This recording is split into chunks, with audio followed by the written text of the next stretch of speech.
I want to ask you a question.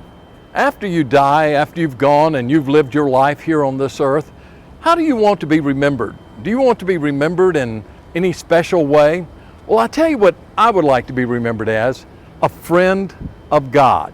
You see, there was a man in the Bible who was known as a friend of God, and his name was Moses. And let me share with you about him. There's an interesting story in the Bible about Moses. You see, when he would go out away from the camp where all the people were settled, and he would go into a tent, and there he would meet with the Lord. And the Bible says that he would worship God in that tent. And when he worshiped God, all the people around him worshiped God. And it was just a wonderful time of the presence of the Lord with the people of God.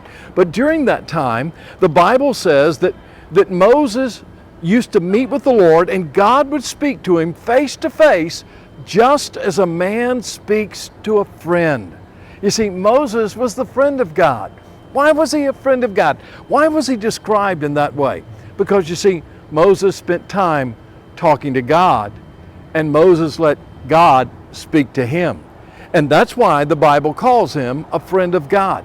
You see, a person who has time, who takes the time every day to set aside, just to get alone and go out away from the multitudes like Moses did, and just meet with the Lord and let God speak to his heart through the Bible, through the Scriptures. That person becomes a friend of God because he knows what's on the heart of God. And I want to be that kind of person. I want to be a person who doesn't just say, yes, I believe in God, but I want to be a person who is a friend of God.